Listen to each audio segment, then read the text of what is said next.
saben, todas las conferencias que realizamos todos los miércoles están grabadas y colgadas ya en la página web del programa. Entonces, aquellas personas que quieran repasar el contenido, que no puedan venir algún miércoles y que quieran ver y escuchar la conferencia, pueden entrar en la página del programa y la del miércoles pasado ya la tienen colgada en la página. Bueno, les decía que esta tarde también es especial para nosotros porque tenemos un conferenciante de lujo. Eso no es una excepción porque todos los profesores que pasan por estas actividades complementarias pues tenemos la suerte de contar con grandes especialistas en cada una de las materias. Esta tarde también, y agradecemos su presencia. Y además de agradecer la presencia a todos ustedes, esta tarde de forma muy especial al grupo del Programa Interuniversitario de la Experiencia de la sede de Benavente, que nos acompañan. Aquí está Fran, el coordinador en primera fila, aquí está Alejandro, uno de los alumnos más implicados en el programa en la sede del Benavente, y bueno, todos los compañeros que han venido un autobús grande a visitar una actividad académica. Esto siempre lo insistimos, no es una excursión exclusivamente. Venimos como actividad académica a la biblioteca, al aula Unamuno, a la casa Unamuno y a otros muchos lugares que han tenido ocasión de visitar. Así que es una alegría recibirlos, un placer recibirlos en este salón de actos de la Facultad de Geografía e Historia, que es la sede, este curso, del programa de la experiencia. Y también nos han acompañado dos alumnos de aquí de la sede de Salamanca, Higinio y Juan Antonio, que también son grandes colaboradores en el programa. Les agradezco mucho porque nos ayudan muchísimo en la gestión, que es ardua y es amplia toda la gestión y de las actividades numerosas que organizamos. Así que han tenido una compañía agradable. Ya me han dicho que han venido muy bien conducidos hasta aquí, hasta la facultad. Bueno, pues sin más retrasar, paso a presentar al profesor Luis Norberto González Alonso. Conocido en la Universidad de Salamanca, es catedrático de Derecho Internacional Público y Relaciones Internacionales desde hace mucho tiempo y realiza una enorme y una interesante labor como director del Centro de Documentación Europea, Europa Direct, que hace una labor muy buena desde hace mucho tiempo que lleva desarrollando.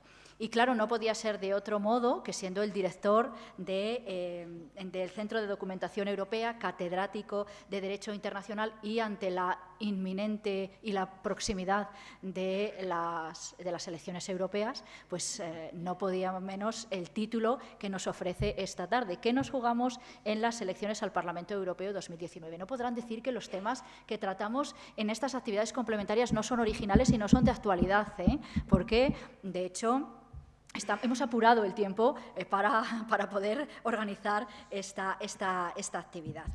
¿Qué puedo decir del extenso currículum del profesor Luis Norberto? ¿Me dice nada por lo bajo? Bueno, yo creo que el hecho de decir que es catedrático de Derecho Internacional engloba toda la intensa y la extensa trayectoria académica, docente e investigadora que tiene, que avala esa categoría de catedrático y que tiene a sus espaldas y en su currículum. Director ejecutivo de la Revista General de Derecho Europeo, miembro del Consejo de Redacción de la Revista de Derecho Comunitario Europeo. Fíjense la vinculación con la especialidad del tema que viene a presentarnos esta tarde. Entre 2003 y 2007 formó parte de la Junta Directiva de la Asociación Española de Profesores de Derecho Internacional y Relaciones Internacionales. También ha sido director del Máster de Estudios sobre Unión Europea, director de la Oficina de Cooperación en la Universidad de Salamanca, miembro del Consejo de Cooperación al Desarrollo de Castilla y León. Pues se pueden hacer una idea de todos los cargos que ha ocupado. Quiero destacar, lo he dejado para el último momento, pero no quiero olvidarme de ello, que es secretario general del Consejo Federal Español del Movimiento Europeo. Esto es interesantísimo para que vean, bueno, lo implicado que está en el tema, lo comprometido y, bueno, pues tenemos un enorme especialista que además está en el meollo de los lugares donde se está cociendo todo el tema de Europa, con numerosas estancias de investigación en centros extranjeros, con numerosísimas publicaciones en revistas nacionales, internacionales y en monografías en su haber. Y yo no puedo más que agradecer su presencia con nosotros. Su presencia aquí con nosotros esta tarde y el compromiso del Centro de Documentación Europea con nuestro programa. vienen de forma asidua colaborando con el programa durante los cursos pasados, y no solamente en la sede de Salamanca. Tenemos ocasión de disfrutar de sus conferencias en todas las sedes del programa, en las 7 sedes en las que hay programa interuniversitario de la experiencia vinculado a la Universidad de Salamanca. Yo le agradezco el esfuerzo y la colaboración con el programa. Muchas gracias, Luis Norberto. ¿Puedes utilizar este si quieres? ¿O te paso este? Sí, está bien, gracias. Bien, buenas tardes a todos y muchas gracias, Paz, por tu amabilísima presentación esta tarde. Lo primero que debo decirles es que estoy encantado de compartir con ustedes un ratillo esta tarde para hablar sobre Europa y más concretamente sobre las elecciones al Parlamento Europeo, y que el agradecimiento, en nuestro caso, a la Universidad de la Experiencia es recíproco, porque siempre ha sido muy gratificante colaborar con la Universidad de la Experiencia, tanto aquí en Salamanca como en el resto de sedes, y la verdad es que yo creo que nos prestamos un servicio mutuo, somos complementarios en el sentido de que nuestro centro, que depende de la Comisión Europea, de la red Europe Direct, que es la red de información europea que la Comisión mantiene en todos los Estados miembros de la Unión, nuestro centro tiene precisamente como misión esa, es decir, tratar de facilitar a los ciudadanos interesados en ello información lo más rigurosa posible sobre las cuestiones que tienen que ver con el funcionamiento de la Unión Europea.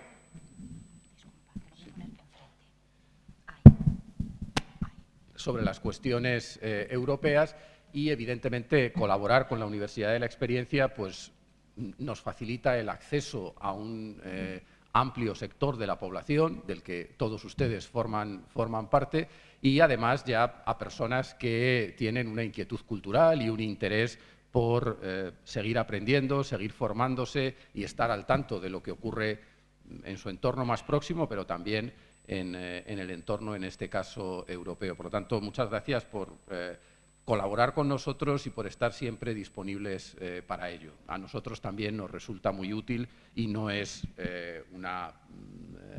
digamos, una cláusula de estilo esto que acabo de decir, sino que obedece realmente a un agradecimiento sincero.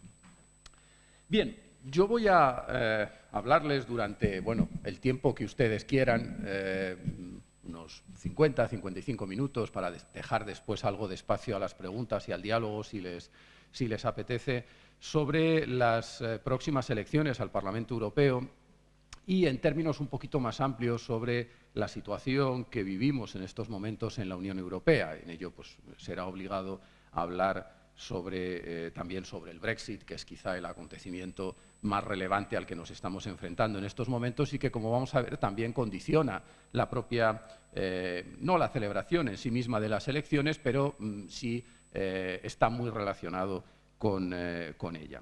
Como saben, en esta ocasión las elecciones al Parlamento Europeo van a coincidir en España en general y en Castilla y León en concreto con elecciones municipales en toda España, y en Castilla y León, junto con algunas otras, la mayoría de las comunidades autónomas, también con las elecciones autonómicas. Y además, pues bueno, como consecuencia de la reciente decisión del Gobierno de disolver el Parlamento y adelantar también la convocatoria de las elecciones generales al 28 de abril, pues nos vamos a enfrentar, estamos ya enfrentados a un escenario, digamos, políticamente muy denso, porque van a coincidir distintas elecciones. El que las elecciones al Parlamento Europeo coincidan en esta ocasión con las municipales y autonómicas tiene una ventaja, obviamente, como veremos después, y es que probablemente la participación sea más significativa que si se celebrasen las elecciones al Parlamento Europeo de manera aislada, como ha ocurrido en alguna ocasión. Las legislaturas en el Parlamento Europeo son de 5 años, no de 4, y por lo tanto no siempre coinciden con la celebración de otras elecciones nacionales, pero al mismo tiempo también corremos el riesgo de que, si ya normalmente los ciudadanos no prestamos demasiada atención a los asuntos europeos, pues en este caso, en el debate político, en la campaña electoral previa a las elecciones de finales de mayo, los asuntos europeos se solapen con los autonómicos y los locales y quede un poquito más descafeinado el planteamiento o desvirtuado el sentido de la convocatoria.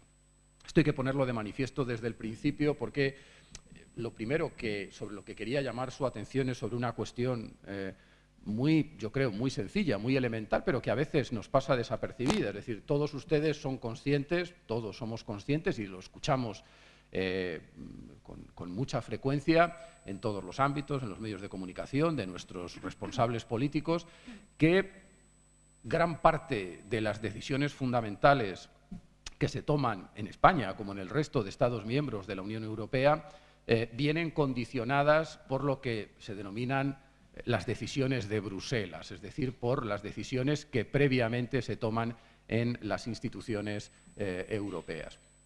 Si esto es así, si se intenta cuantificar y decimos que el 60, el 70% de la legislación en vigor en España, en Castilla y León, tiene un origen inmediato en la actividad legislativa europea, lo que no puede sorprendernos y resulta muy evidente es que tengamos derecho a elegir a nuestros representantes en el Parlamento Europeo.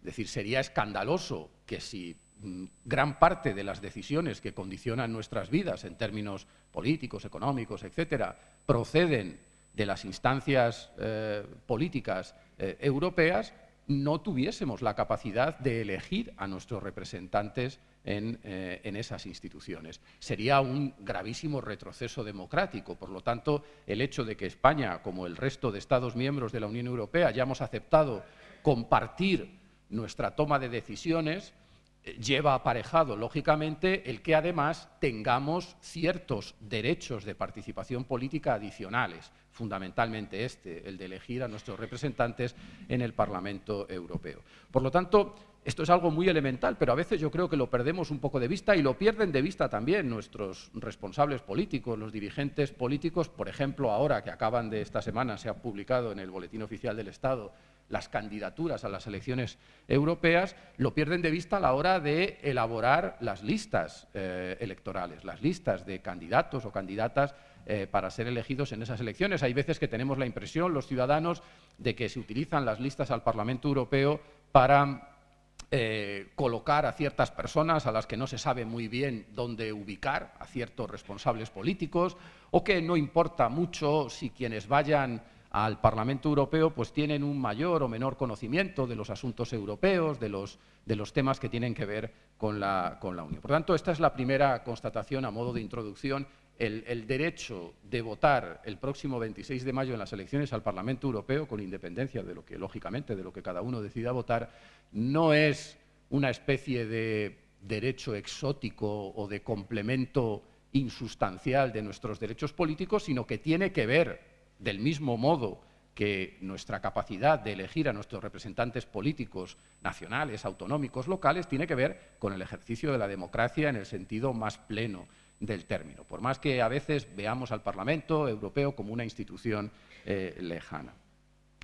Bien, dicho esto, a modo de brevísima introducción, quería comentarles o articular un poco la charla en torno a estas tres cuestiones. Dependiendo de si me enrollo más en una o en otra, pues pasaré más por encima de otros temas, pero después siempre pueden preguntar lo que quieran al final. Me gustaría hablarles, en primer lugar, tratar de situar estas elecciones en su contexto para intentar, desde el principio, responder a la pregunta de qué nos jugamos en estas elecciones. En segundo lugar, me gustaría destacar, con carácter puramente informativo, para que no se sorprendan por algunos desarrollos a los que quizá podamos asistir en la práctica, de en qué se distinguen estas elecciones de otras elecciones, sobre todo de las elecciones a las que estamos habituados en el plano nacional, porque presentan ciertas particularidades. Y por último, y en la medida en que me quede algo de tiempo, me gustaría también hablar un poquito o hacer alguna reflexión sobre, bueno, y después de las elecciones, una vez que se constituya el nuevo Parlamento Europeo, ¿qué? Es decir, ¿qué es lo primero que tiene que hacer? ¿Qué es lo primero a lo que deben enfrentarse nuestros nuevos representantes en el Parlamento Europeo? Bien, por lo que se refiere a las elecciones en su contexto, hay distintas circunstancias que yo creo que hacen de estas elecciones al Parlamento Europeo unas elecciones especialmente relevantes. Yo diría tratando de simplificar y resumir mucho que al menos hay 3 aspectos que deben tener presentes. El primero, como es lógico y natural, es el tema del Brexit, sobre el que obviamente no es el objeto de esta charla, pero si alguien tiene después curiosidad o interés por alguna cuestión, pues podemos abordarla. El tema del Brexit, es decir, la salida del Reino Unido, que no termina de consumarse, la salida del Reino Unido de la Unión Europea, tiene un impacto relevante en estas elecciones. En primer lugar, un impacto simplemente numérico y que nos afecta y que afecta especialmente a España. Actualmente el Parlamento Europeo, como ven ahí, está integrado por 751 miembros. Quizá alguno de ustedes piense escandalizado, pero ¿dónde vamos con tantos eurodiputados? Bueno, piensen, es que aquí en España, aunque tenemos la sensación de que nos sobran políticos por todas partes, pero el tamaño de nuestro Parlamento es muy modesto comparado con el de otros parlamentos de nuestro entorno. Ahora que estamos viendo todos los días las imágenes de la Cámara de los Comunes, que es el equivalente al Congreso de los Diputados español, la Cámara de los Comunes en el Reino Unido, la Cámara de los Comunes tiene 650 miembros. Parece que es una habitación pequeñita, una sala pequeñita por lo que aparece en la televisión, pero tiene 650 miembros para un país de 63, 64 millones de habitantes. Si lo comparamos con un Parlamento Europeo de 751 miembros para 500 y pico millones de europeos, yo creo que digamos, el número no es excesivo. Aún así, como les voy a comentar a continuación, el impacto del Brexit va a traducirse en una reducción del número de miembros del Parlamento Europeo. Esto tiene su razón de ser, es decir, si se fijan ahí, ese es el reparto por Estados miembros, es decir, en cada Estado miembro elegimos un número de eurodiputados o de miembros del Parlamento Europeo.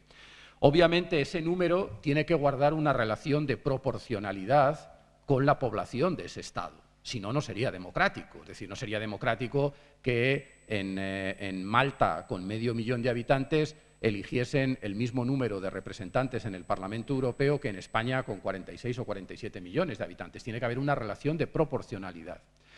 Pero para garantizar también una igualdad democrática de los ciudadanos, esa relación de proporcionalidad tiene que corregirse. Es lo que se llama una proporcionalidad decreciente o regresiva, en el sentido de que si aplicamos un criterio de proporcionalidad estricto, pues entonces, con un tamaño como este del Parlamento Europeo, en los estados pequeños de la Unión, pues no podrían elegir más que a un representante como mucho, lo cual no sería democrático desde el punto de vista de la igualdad de los ciudadanos, porque privaría, por ejemplo, a los malteses o a los chipriotas o a los letones de poder ver reflejadas en el Parlamento Europeo las principales corrientes políticas que existen en ese país. Si solo pudieran elegir a un representante en el Parlamento Europeo, no podría haber representación de los 2 o 3 principales partidos políticos de ese Estado. Entonces, se juega siempre con ese doble elemento.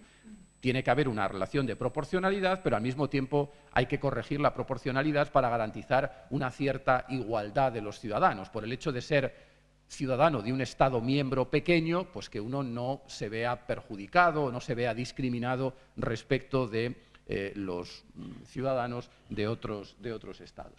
Bien, como ven aquí, en el Reino Unido, sí, los británicos eligieron en las últimas elecciones al Parlamento Europeo 73 eurodiputados.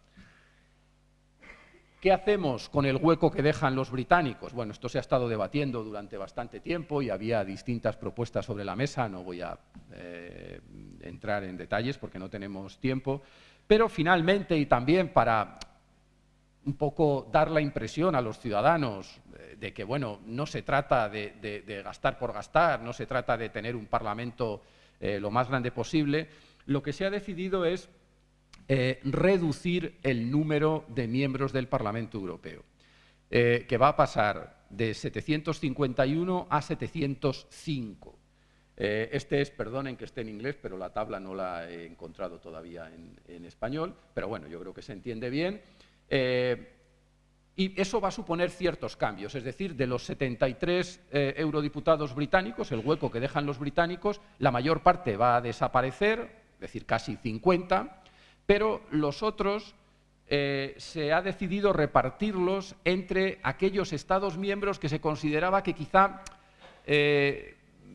no tenían una representación suficientemente proporcional en el Parlamento Europeo, por movimientos, por cambios en la población, por el motivo que fuera. Y en esto, como ven aquí, lo tengo señalado en rojo, pues bueno, los que más salimos ganando, entre comillas, somos los españoles junto a los franceses. En España y en Francia, en esta ocasión, vamos a elegir 5 eurodiputados más. Actualmente hay 54 eurodiputados españoles. En las elecciones del 26 de mayo vamos a elegir 59. Obviamente, el impacto del Brexit, esto es casi anecdótico, ¿no? El impacto del Brexit es muchísimo mayor, como pueden imaginar, y podemos, si quieren, después hablar sobre ello. Pero piensen que uno de los elementos de mayor presión que tenemos ahora mismo sobre la mesa en estos momentos un tanto críticos en relación con el Brexit es precisamente el de que entre el 23 y el 26 de mayo hay elecciones al Parlamento Europeo. Y obviamente sería absurdo, esperpéntico, que los británicos participasen en las elecciones al Parlamento Europeo. Pero las elecciones están ahí y se sabía que estaban ahí desde hace 5 años, porque en el Parlamento Europeo no se pueden adelantar las elecciones, son cada 5 años en el mes de mayo. Bueno, una época en que eran a mediados de junio, pero en las últimas convocatorias ya en el mes de mayo.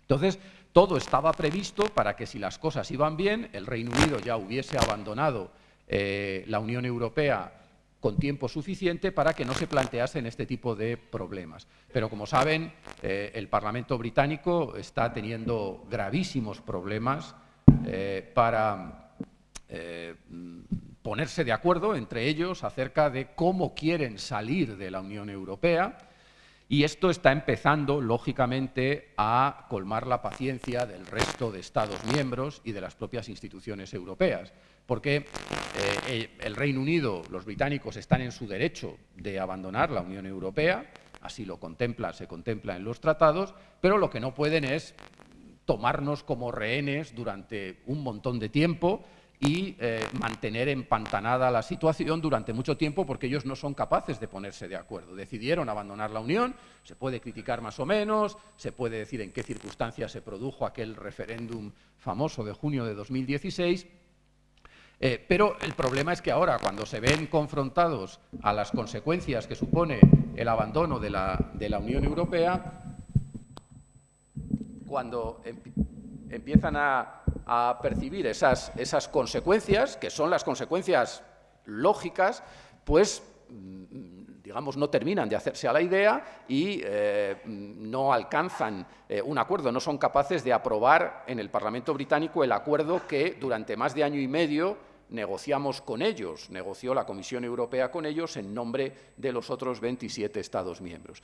Entonces, el hecho de que ante haber pedido una prórroga se le ampliase hasta el día 12 de abril, que es el próximo viernes, no es algo caprichoso. El 12 de abril que es esta nueva fecha que tenemos en el horizonte más cercano y de la que van a oír hablar mucho durante la próxima semana. Ya se ha convocado Consejo Europeo para el día 10 para tomar una decisión al respecto. Es porque es la última fecha hábil para saber si el Reino Unido tiene o no que participar en las elecciones al Parlamento Europeo. Si el 22 de mayo el Reino Unido todavía es Estado miembro de la Unión Europea, aunque sea por poco tiempo, los británicos tienen que participar en las elecciones al Parlamento Europeo. Porque tienen derecho a ello y porque, si no lo hacen, eso podría traer aparejadas consecuencias jurídicas muy graves después. Se pensaba que este escenario no se iba a dar, que, como ustedes saben, el 29 de marzo, el viernes de la semana pasada, iba a ser la fecha límite, no porque nadie lo hubiera decidido, porque los propios británicos lo decidieron en su día cuando comunicaron su voluntad definitiva de abandonar la Unión Europea en el 29 de marzo del año 2017. Eso ya fijaba como fecha límite el 29 de marzo de 2019, pero al no haber sido capaces de adoptar las medidas necesarias, de aprobar el acuerdo de retirada, pues estamos en estas circunstancias o en esta situación. Por tanto, el Brexit es uno de los elementos fundamentales en este nuevo contexto. Después, ya digo, si quieren, podemos volver sobre esta cuestión. Otro elemento importante, y de una forma más breve, tiene que ver obviamente con los cambios políticos que se han producido en Europa Occidental, en la Unión Europea, en los últimos 5 años, desde las últimas elecciones al Parlamento Europeo en 2014. Han sido cambios políticos muy relevantes, que han supuesto el que los partidos tradicionales en casi todos los Estados miembros de la Unión hayan sufrido una erosión muy notable. Han emergido nuevas fuerzas políticas en muchos Estados miembros, en algunos de ellos gobiernan o forman parte de gobiernos de coalición, esto que llamamos genéricamente fuerzas populistas de distinto signo, y se ha ido extendiendo, o muchas de estas fuerzas políticas son no ya sumamente críticas con la Unión Europea, cosa que es muy saludable, hay que ser críticos con el poder en todos los niveles, lo ejerza quien lo ejerza, y hay que criticar también a la Unión Europea, sino que en algunos casos abogan por el desmantelamiento de la Unión Europea, de esta construcción que hemos ido desarrollando a lo largo de los últimos 70 años, desde principios de los años 50 del siglo pasado y de la que nosotros como españoles formamos parte desde hace ya más de 30 años. Entonces, esto va a tener reflejo en la nueva composición del Parlamento Europeo. Ahí se lo pongo, no sé si se ve bien, también es el resumen de la última gran encuesta que ha hecho pública el Parlamento Europeo a finales del mes de febrero con la perspectiva, cuál se piensa que puede ser la nueva composición del Parlamento Europeo. Con los grupos políticos actuales, todos ellos lógicamente perderían un número relevante de escaños, desde la primera fuerza política, que es el Partido Popular Europeo, la segunda es el grupo de los progresistas y socialistas europeos, etcétera, etcétera, pero aparecen, si se fijan en los dos extremos, nuevas fuerzas políticas con una presencia muy numerosa y algunos de los grupos denominados euroescépticos, que obviamente aquellos que se denominan euroescépticos tienen el mismo derecho que los que nos consideramos europeístas a estar representados en el Parlamento Europeo. Por supuesto, eso no plantea ningún problema, sería completamente antidemocrático siquiera insinuarlo, pero es cierto que es muy probable que esas fuerzas políticas crezcan bastante y tengan un mayor protagonismo en el próximo Parlamento Europeo. Nadie contempla, en principio, salvo un vuelco electoral espectacular, el que la mayoría tradicional que siempre ha existido en el Parlamento Europeo para las grandes decisiones políticas, que es una mayoría que suelen sustentar, después de negociaciones intensas, los populares, los socialistas y los liberales, que son los tres principales grupos políticos en el Parlamento Europeo, no parece que esa mayoría se vaya a perder o se vaya a resentir, pero sin duda la composición del Parlamento Europeo va a ser muy distinta a la que hemos conocido hasta ahora. Eso en sí mismo no es un problema, pero hay elementos que, a mi juicio y a juicio de muchos, sí son preocupantes, ¿no? El hecho de que haya una clara voluntad, y esto no es hablar no es que uno sea conspiranoico ni nada de esto, que piense que... Pero hay una clara voluntad desde el exterior de la Unión Europea de tratar de interferir en el sentido, ya saben ustedes, de las redes sociales, de la desinformación, de todo este tipo de cuestiones, en las elecciones al Parlamento Europeo. Y, hombre, quienes más voluntad están mostrando de interferir de alguna forma o tratar de influir desde el exterior en esas elecciones, a mí personalmente no me inspiran demasiada confianza. Es decir, si quieren hacerlo es probablemente porque les interese una Europa más débil, una Europa menos potente, menos consistente. Hace un par de semanas se publicó en un diario de tirada nacional una entrevista con un señor que se llama Steve Bannon, que fue el principal asesor político de Donald Trump en la campaña electoral a las elecciones en Estados Unidos en 2016, que después, como casi todos, terminó mal con el jefe, con el señor Trump, y que ahora lleva establecido ya unos meses en Europa. Yo no quiero decir que este personaje tenga una gran capacidad de influencia, pero abiertamente reconocía que su interés, a través de una serie de fundaciones, etcétera, es tratar de aglutinar a los partidos nacionalistas europeos para debilitar a la Unión Europea. Claramente, y desde distintas fundaciones, intentando establecer relaciones entre distintos partidos, etcétera. Ese es el planteamiento, ¿no? Entonces, de esto debemos ser también conscientes. No es que yo vaya a afirmar que esto suponga una gravísima amenaza en términos concretos, pero no seamos ingenuos. Es decir, esto hay que tenerlo presente y tenemos problemas dentro de la Unión Europea, pero yo creo que lo que es incuestionable es que como Unión Europea tenemos mucho más que decir en el mundo que individualmente cada uno de los estados por separados, incluida Alemania, incluida Francia, incluido el Reino Unido, por mucho que estén pensando que lo que van a hacer ahora es recuperar su soberanía. Eso es digamos, una ensoñación, es decir, hablar de... fíjense ustedes quienes invocan en el mundo actualmente la soberanía en términos duros y hacen bandera de la soberanía nacional. Si ustedes echan un vistazo, no voy a poner nombres, pero bueno, normalmente suelen intentar tapar otras cosas detrás de eso. En fin, esto debemos tenerlo presente y, por lo tanto, estamos ante unas elecciones que probablemente, como reflejo de los cambios que está habiendo en el interior de los Estados, pues también trastoquen un poco el panorama político en la Unión Europea. Con independencia de que el papel del Parlamento Europeo, que es muy importante, pero no sea exactamente el mismo que el papel de un Parlamento nacional, como intentaré explicarles después.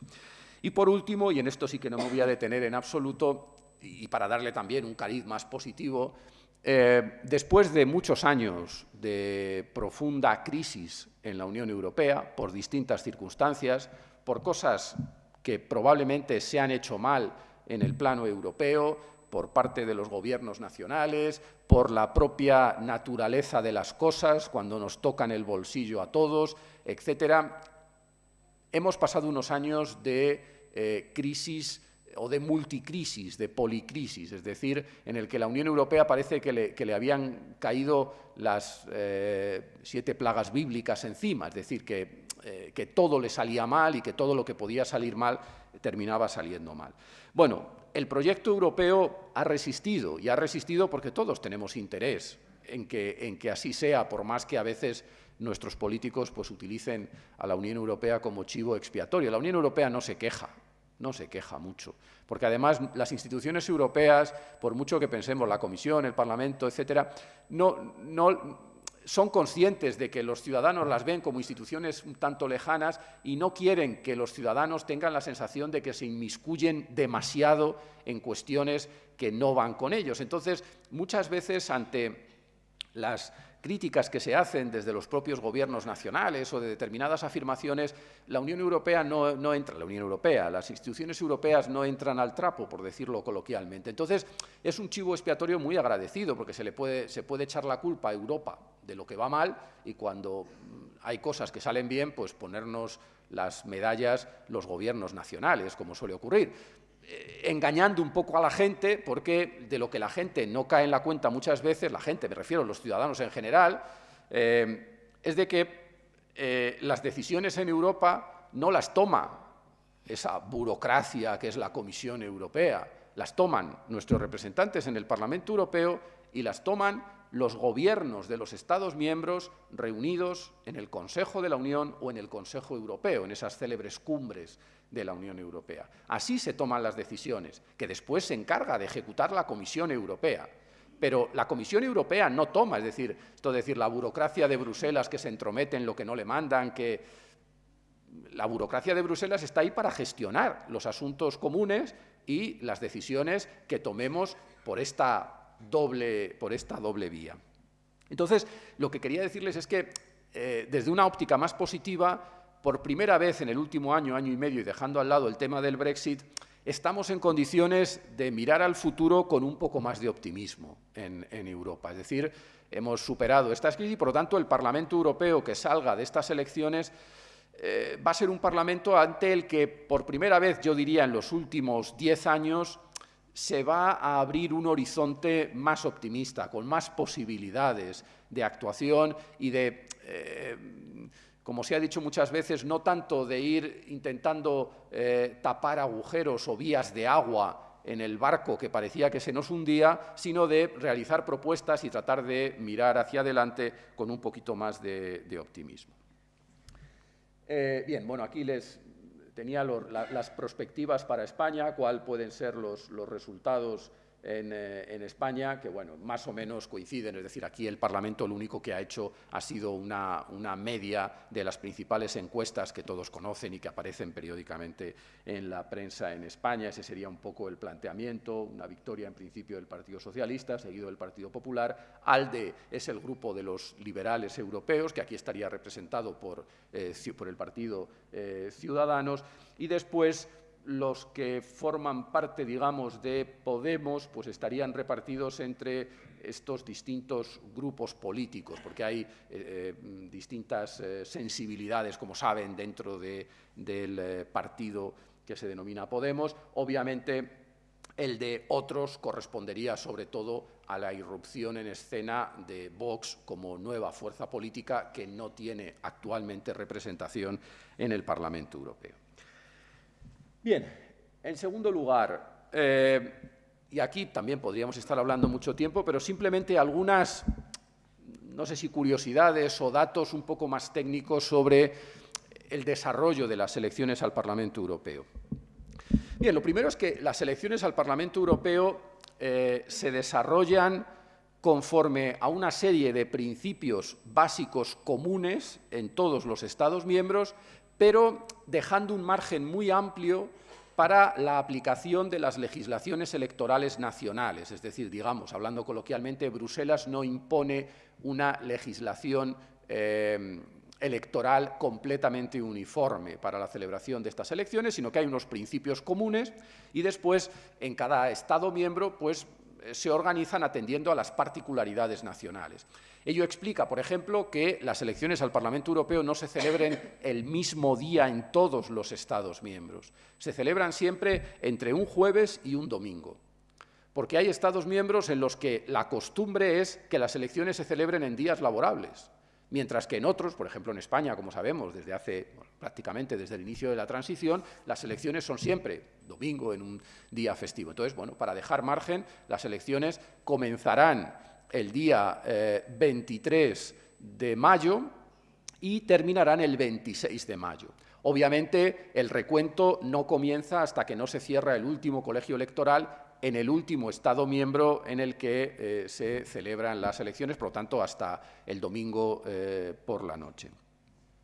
Otra característica típica de las elecciones al Parlamento Europeo es que, y esto sí que es paradójico, es la escasa participación, que bueno, tiene su explicación por pensar que el Parlamento Europeo es una especie de ornamento que tenemos ahí entre Bruselas y Estrasburgo, que al fin y al cabo tampoco es tan importante, las decisiones que toman no son tan relevantes y por lo tanto pues, bueno, no es tan interesante votar, uno no se siente tan compelido a ir a votar como en las elecciones nacionales o de otro tipo. Como ven ahí, la participación no ha dejado de crecer desde que por primera vez se celebraron elecciones al Parlamento Europeo, que fue en el año 1979. El que el Parlamento Europeo fuera una institución elegida directamente por los ciudadanos es algo que ya estaba en los tratados desde que se crearon las comunidades europeas en los años 50. Lo que ocurre es que durante algún tiempo las funciones, los poderes del Parlamento Europeo no eran demasiado relevantes. Poco a poco los Estados miembros fueron aceptando que el Parlamento tuviera una capacidad de decisión mucho mayor y por eso bueno, se tardó, entre otros motivos, algún tiempo en adoptar las medidas necesarias para que los ciudadanos, los entonces, nosotros no lo éramos, ciudadanos de los Estados miembros de la Unión Europea, pudieran elegir directamente a sus representantes. Esto ocurrió por primera vez en el año 79 y si se fijan, desde entonces, salvo en 2014 por unas décimas, siempre ha caído la participación en las elecciones al Parlamento Europeo. Digo que esto es muy paradójico porque el Parlamento Europeo que eligieron nuestros conciudadanos entonces, en 1979, tiene muy poco que ver con el Parlamento Europeo actual. Aquel Parlamento Europeo tenía una capacidad de decisión limitadísima. Básicamente, para lo único que servía era para que los gobiernos de los Estados miembros le consultasen de vez en cuando en relación con ciertas decisiones. Eso ha ido cambiando con el paso del tiempo y desde hace ya algún tiempo el Parlamento Europeo es, porque lo dicen los tratados, que son la Constitución de la Unión Europea, es el colegislador en la Unión Europea. El Parlamento Europeo colegisla junto con el Consejo, donde están representados los gobiernos de los Estados miembros. Son las dos ramas de la autoridad legislativa, de la autoridad presupuestaria, adoptan el presupuesto de la Unión Europea, esos 140.000 millones de euros anuales, más o menos, que tiene como presupuesto la Unión Europea, que quizá les puedan parecer muchos, pero si les digo que es lo mismo que nos gastamos solo en pagar las pensiones en España cada año, dirán, hombre, 140.000 millones de euros para más de 500 millones de personas, igual no es que sea excesivo el presupuesto de la Unión Europea. En fin, esta es otra característica. Y después, bueno, hay algunos otros aspectos que tienen que ver, por ejemplo, y esto se lo digo sobre todo por cómo interpretar los resultados en España que tengamos en las elecciones al Parlamento Europeo, las particularidades nacionales. Es decir, por ejemplo, en España, en las elecciones al Parlamento Europeo, utilizamos el sistema de, porque lo dice nuestra ley electoral, así se decidió en su día, cuando entramos en la Unión Europea, utilizamos un sistema de circunscripción única. ¿Esto qué quiere decir? Esto quiere decir que ese paquete de 54, esta vez 59 escaños en el Parlamento Europeo, los vamos a elegir conjuntamente en toda España, sin repartirlos por comunidades autónomas, ni por provincias, como ocurre en las elecciones legislativas, en las elecciones generales, y donde entra en juego la famosa ley D'Hondt, de la que están tan preocupados ahora los partidos políticos, pues a ver si en Salamanca, de los 4 diputados que elegimos, pues hasta dónde va a llegar cada partido, porque a lo mejor si no llegas a un umbral, aunque te voten 30.000 ciudadanos, no consigues nada. Bueno, en las elecciones al Parlamento Europeo todos los votos cuentan, porque España es una circunscripción única. Esto es lo que explica, por ejemplo, que para sorpresa de muchos, la mía incluida, yo también me quedé muy sorprendido, mis hijos no tanto, porque en las redes sociales Podemos hace 5 años tenía ya bastante implantación, pero de repente nos encontramos con que un partido que no sabíamos casi que existía, Podemos, consigue 5 escaños en el Parlamento Europeo en las elecciones de 2014. ¿Por qué? Por el sistema de circunscripción única. Porque todos los votos que consiguió cuentan para conseguir escaño. No se desperdician votos porque en una circunscripción no se llegue a un determinado umbral, sino que todos suman. Esto probablemente es lo que va a ocurrir en esta ocasión también con Vox. La presencia que va a probablemente tener, conforme a los sondeos, en los resultados de las elecciones. Esto, por contra, perjudica, por ejemplo, a los partidos nacionalistas en España.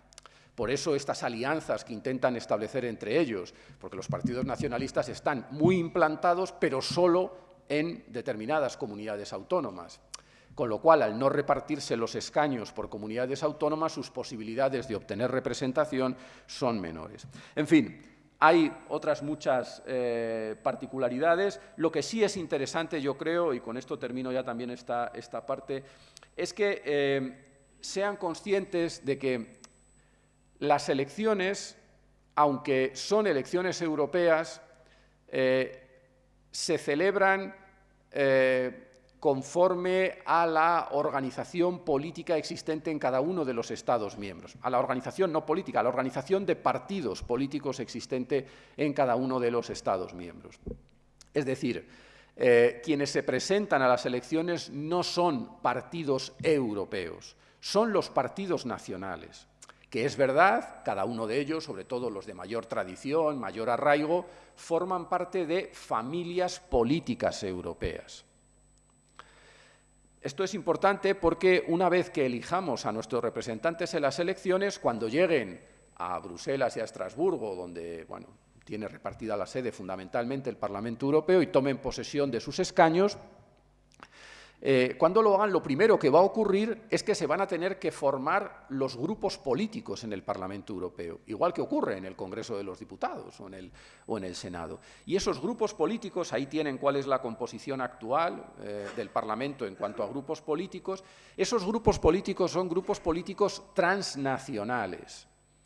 Es decir, el reglamento del Parlamento Europeo establece unos límites, y si se alcanzan esos límites, igual que el reglamento de las Cortes aquí, del Congreso y del Senado, pues se puede formar grupo político. Pero entonces los populares españoles, los socialistas españoles, etcétera, cuando lleguen allí van a unirse a sus correligionarios del resto de Estados miembros para formar el grupo político de los populares europeos o de la Alianza Progresista de Socialistas y Demócratas, que es el equivalente a lo que es el Partido Socialista en España, o la Alianza de los Liberales y los Demócratas Europeos, que es donde se integra Ciudadanos, y grupo que probablemente tenga un crecimiento importante en estas elecciones, porque ahí es donde también se integra, en principio, el partido o el movimiento que creó el presidente Macron en Francia y que le llevó a la presidencia de la República hace un par de años.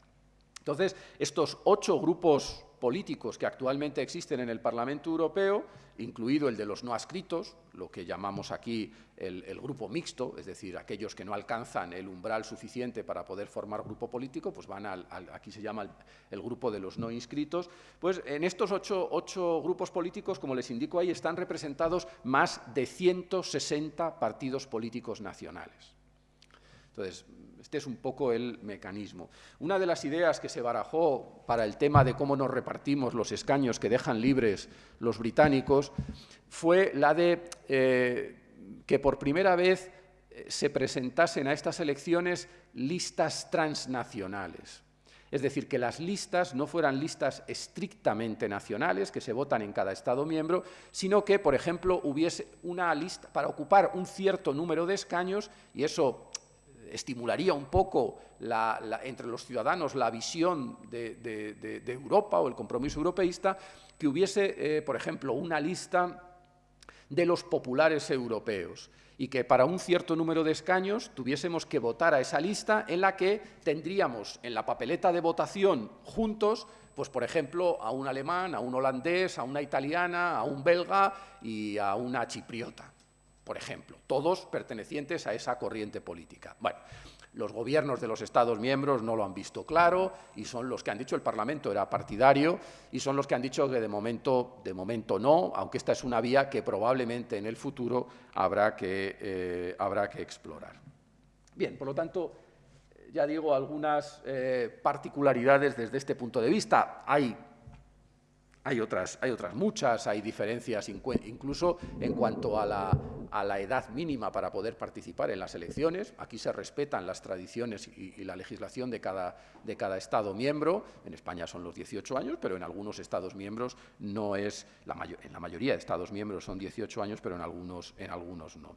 Lo mismo con el tema de las listas. Aquí en España, pues ya saben que tenemos que seguir sufriendo esto de las listas cerradas. Es decir, que no nos dejan elegir si nos gusta más una persona u otra de las que aparece en la lista, sino que hay que votar al paquete completo, sea socialista, popular, de Podemos, de Ciudadanos o de lo que sea. En otros Estados miembros las listas son abiertas o semiabiertas, pudiendo elegir a algunas personas y otras no. En fin, como ven, hay mucho margen para las especificidades nacionales. Y ya para ir terminando, el tercer punto que les proponía al principio. ¿Y después de las elecciones qué? Bueno, después de las elecciones, obviamente, se inicia un nuevo ciclo político, una nueva legislatura en la Unión Europea, igual que ocurre en los Estados. Un nuevo ciclo político en el que se renueva, para que vean hasta qué punto son importantes las elecciones al Parlamento Europeo. Esa es la primera decisión que tomamos los ciudadanos y a partir de ahí se renuevan todas las instituciones políticas de la Unión. Hay otras que no son políticas y que tienen otro mecanismo de renovación, como el Tribunal de Justicia, el Banco Central Europeo, etcétera, que son instituciones independientes y tienen un mecanismo distinto de renovación. Pero se renuevan las instituciones de la Unión y, sobre todo, una vez que elegimos al Parlamento, lo primero que tiene que hacer el Parlamento es nombrar o aprobar el nombramiento de una nueva Comisión Europea. Es decir, ese equipo, que todavía sigue siendo de 28, ya 27 personas, porque hay un comisario o comisaria de la nacionalidad de cada Estado miembro, que son los encargados, los que están permanentemente en Bruselas, y son los encargados de gestionar los asuntos comunes. Esta gran casa común que es la Unión Europea. Y ahí el Parlamento desempeña un papel fundamental, es decir, hay un sistema de investidura de la nueva Comisión, que yo les invito a que lo sigan en los próximos meses, después del verano, etcétera, porque visto en clave política española a veces resulta sorprendente de hasta qué punto tenemos capacidad de controlar a esas personas a través de nuestros representantes en el Parlamento Europeo. Lo primero que hay que hacer es que el Consejo Europeo, los jefes de Estado o de Gobierno, tienen que proponer a un candidato o candidata a presidir la Comisión. Ese candidato o candidata actualmente es el señor Juncker, Jean-Claude Juncker, que fue primer ministro luxemburgués, etcétera, una larga trayectoria política europea, y que fue el cabeza de lista que el Partido Popular Europeo propuso en las elecciones de 2014. Como el Partido Popular Europeo fue el partido más votado en las elecciones de 2014, bueno, la familia política más votada en las elecciones de 2014, pues el señor Juncker fue propuesto para presidir la Comisión Europea. Pero para hacerlo no basta con que lo digan los gobiernos de los Estados. Tiene que pasar la investidura en el Parlamento Europeo, tiene que someterse a la investidura y a la votación del Parlamento Europeo. Una vez que se elige, que el Parlamento da el visto bueno a esa persona, entonces los gobiernos de los Estados miembros proponen a sus candidatos o candidatas a ser miembros de la Comisión, comisarios o comisarias. Cada Estado miembro propone a una persona. El tratado dice que lo ideal sería que en el futuro la Comisión fuese más reducida y que no tuviera por qué haber siempre un nacional de cada uno de los Estados miembros en la Comisión, que hubiera un sistema de rotación, porque si la Comisión fuese más reducida probablemente podría trabajar también de un modo más compacto, con más eficacia. Hombre, hay gobiernos en Europa que son muy amplios, pero claro, 28, 27 personas es como órgano ejecutivo, pues es quizá demasiado amplio. Y ahí el Parlamento desempeña también un papel enormemente relevante, porque cada una de las personas que sean propuestas, en la actualidad tienen ahí la foto, el comisario español es Miguel Arias Cañete, propuesto por el gobierno entonces del Partido Popular. En esta ocasión, si todavía está en funciones o ya ha vuelto a constituirse un gobierno como el actual, dirigido por el Partido Socialista, pues lo más probable es que el comisario que se propusiese desde España fuese Josep Borrell, que es el cabeza de lista del Partido Socialista en las elecciones al Parlamento Europeo. Pero esa persona no basta con que el Gobierno nacional lo envíe a Bruselas. Tiene que pasar un examen en el Parlamento Europeo. Y créanme que es un examen en el sentido estricto de la palabra. Es decir, el señor Arias Cañete, hace 5 años, estaba muy preocupado por si en el Parlamento Europeo no le daban el visto bueno, porque cada candidato a comisario o comisaria, aquí el presidente de gobierno, iba a decir o la presidenta, pero todavía no hemos tenido ninguna presidenta, el presidente del gobierno es investido en el Congreso y al día siguiente, a los 2 días, nos da la lista de los ministros, y ya está, y de ministros y ministras. En la Comisión Europea no. Las personas propuestas, cada una tiene que pasar un examen individual ante la Comisión del Parlamento Europeo competente en razón de la materia de la que se va a ocupar esa persona en la Comisión, porque el trabajo en la Comisión está repartido, digamos, por carteras, un poco al modo de los gobiernos nacionales. Entonces, el señor Arias Cañete, que se ocupa de los temas que tienen que ver con la energía, el cambio climático, etcétera, tuvo que pasar un examen ante la Comisión del Parlamento Europeo que lleva esos temas. Y en ese examen te preguntan, lo mismo te puede preguntar un representante de los verdes suecos que de los liberales daneses, que una diputada alemana o italiana, etcétera. Y créanme, y esto es público, se puede seguir a través de Internet, no se andan con bobadas. Ha habido varios candidatos propuestos por los gobiernos que no han pasado el corte. Y el gobierno ha tenido que volver a proponer a otra persona, porque como al final el Parlamento tiene que dar el visto bueno a toda la comisión en conjunto, si rechaza a una persona y el gobierno, como ocurrió, por ejemplo, hace años con el señor Berlusconi, que envió un candidato, si me permiten, bastante impresentable a Bruselas para formar parte de la comisión, compareció ante la comisión competente, se le fue la lengua, dijo una serie de barbaridades y los miembros de la comisión dijeron, vamos, bajo ningún concepto esta persona puede ser miembro de la comisión. Y hubo una tensión enorme, esto fue la primera vez hace ya 15 años o más que ocurrió un episodio de este tipo. El Parlamento dijo, no, lo que ha dicho nuestra comisión va a misa, es decir, si el señor Berlusconi se empeña en mantener a esta persona, no hay Comisión Europea. No aprobamos al conjunto de la comisión. Y al final, al cabo de unas semanas de mucha tensión, el señor Berlusconi tuvo que proponer a otra persona para ser el comisario italiano en Bruselas. Esto ha ocurrido ya en varias ocasiones y, por lo tanto, es importante que seamos conscientes de que nuestros representantes en el Parlamento Europeo van a examinar a quienes después van a formar parte de eso que despectivamente llamamos a veces la burocracia europea o decir, los miembros de la Comisión. Bien, y a partir de esto ocurrirá durante el verano, sobre todo después del verano, de tal forma que en octubre tengamos ya una nueva Comisión Europea. Y al mismo tiempo, aunque en esto el Parlamento tiene una influencia un poco más colateral, pues se renovarán también otros cargos, como, bueno, esta es la actual formación de la Comisión, aquí hay una batalla permanente, como pueden imaginar, el señor Juncker en 2014 le pidió a los gobiernos nacionales que propusieran más mujeres para formar parte de la comisión. Como ven, de los 28 comisarios actuales, pues hay 1, 2, 3, 4, 5, 6, 7, 8 mujeres. Y esta es una batalla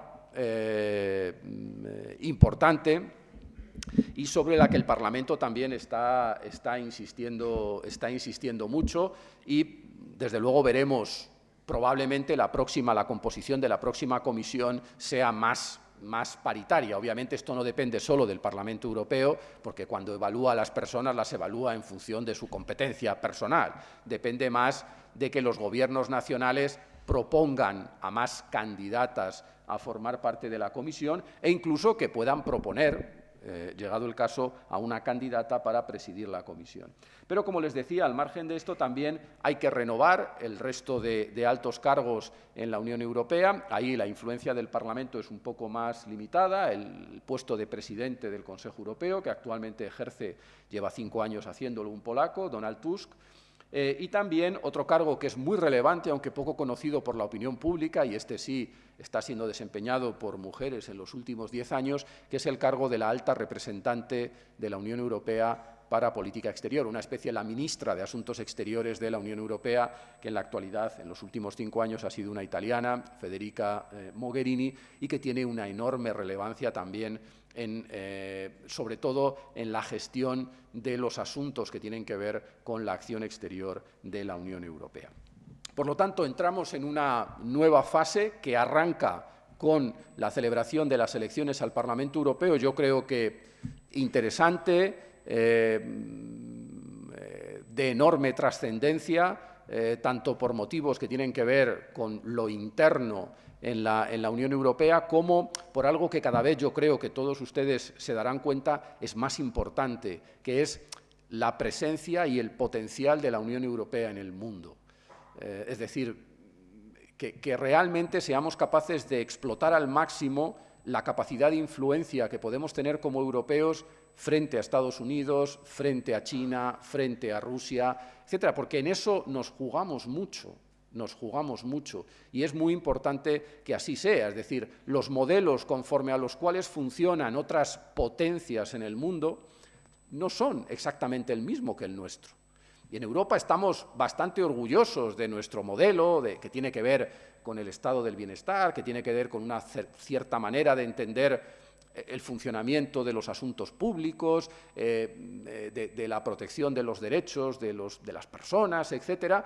Y si queremos tratar de proteger ese modelo y que se vea menos erosionado por esas fuerzas que a veces nos parecen descontroladas o muy difíciles de controlar, de la globalización, etcétera, pues solo podremos hacerlo si lo hacemos unidos y tratando de dar una respuesta lo más consistente posible, porque no pierdan de vista, aunque a veces no caemos en la cuenta de ello, que la Unión Europea y los europeos somos una pequeña península del gran continente eurasiático, que cada vez somos menos en el mundo y que, aunque tenemos un gran potencial económico, tecnológico, etcétera, va a menos. Vamos a menos en población, vamos a menos en cuanto a nuestro porcentaje del PIB mundial, del comercio mundial, etcétera, porque hay otras potencias enormemente dinámicas y emergentes, sobre todo el caso de China, y que funcionan conforme a un modelo completamente distinto al nuestro, con los que tendremos que entendernos, pero tendremos que entendernos intentando defender también nuestros intereses y nuestra forma de entender el mundo, la sociedad y cómo deben gestionarse esos intereses comunes.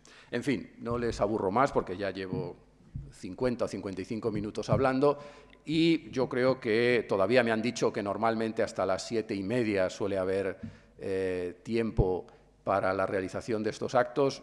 Si quieren que entablemos un debate, un diálogo, que plantear preguntas, pues con mucho gusto intentaré responderlas. Muchas gracias por su atención.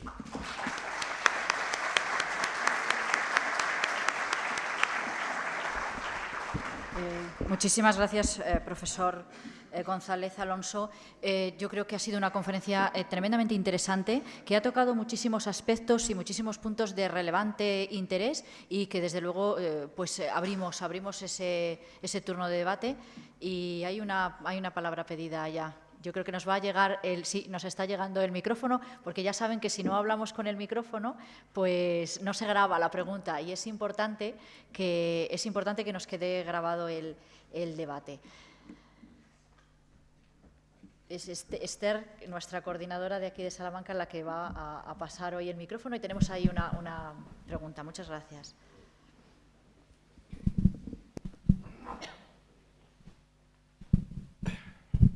Buenas tardes. Muchas gracias. La conferencia ha sido muy amable en darnos una conferencia, por lo menos a mí, que soy una persona con pocos recursos intelectuales y políticos.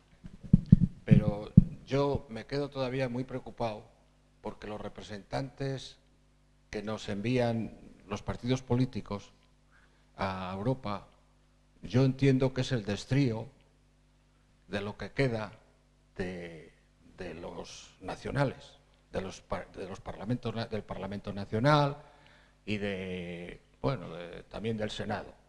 Nos mandan allí lo que hay que colocar después de haber hecho ese asunto. Entonces, con todo ese asunto, con todo eso que es un mamotreto enorme de gente que no conocemos, porque todavía lo de las provincias nuestras, como somos muy catetos, los conocemos. Pero a los de España entera pues ya es más difícil.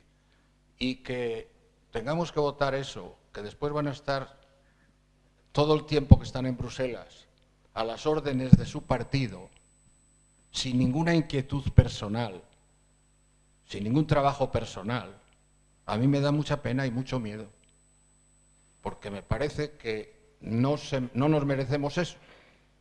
Por eso, cuando usted hablaba de listas abiertas o posiblemente abiertas, me he quedado con la envidia de poderlo hacer.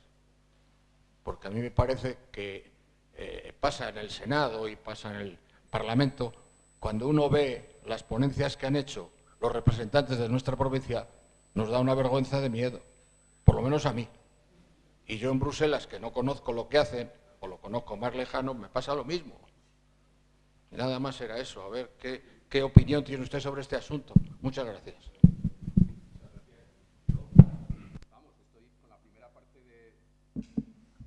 Con la primera parte de su intervención estoy completamente de acuerdo. Es decir, bueno, ya sabemos todos que en el sistema de partidos uno de los problemas que hemos tenido, es decir, vamos a ver, desde un punto de vista democrático es importante, y esto los colegas que se ocupan de estudiar estos temas desde la ciencia política lo dicen, para que un sistema democrático funcione es importante que haya partidos políticos consistentes, fuertes, etcétera. Pero es verdad que en España uno de los males que hemos tenido, yo creo, es que los partidos políticos lo han colonizado absolutamente todo.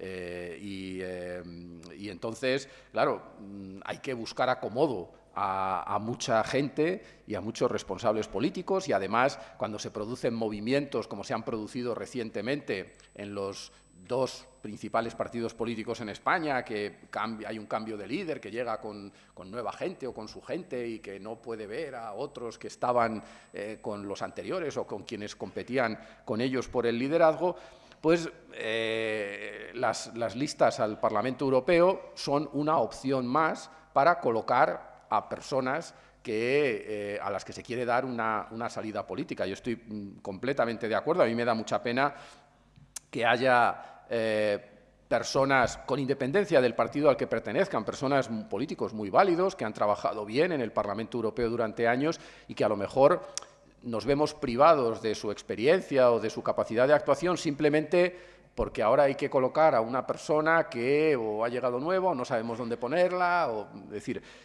bueno, es verdad, así funcionan las cosas. A mí también me produce una decepción importante, ¿no? Y sobre todo porque es verdad que los políticos no tienen por qué ser expertos en todo, obviamente, tienen que representarnos a los ciudadanos, pero el funcionamiento de la maquinaria europea es un poquito quizá más complejo, se tarda un poco más en familiarizarse con cómo funcionan las cosas. Allí no tienes que negociar con el Partido Nacionalista de turno para alcanzar, allí tienes que negociar con políticos de otros Estados miembros, tienes que adaptarte a otro tipo de a otra forma de hacer política, y eso no se improvisa, es decir, uno tarda en aclimatarse a eso y por lo tanto desperdiciar a veces esa experiencia o pensar que cualquiera puede hacer eso bien.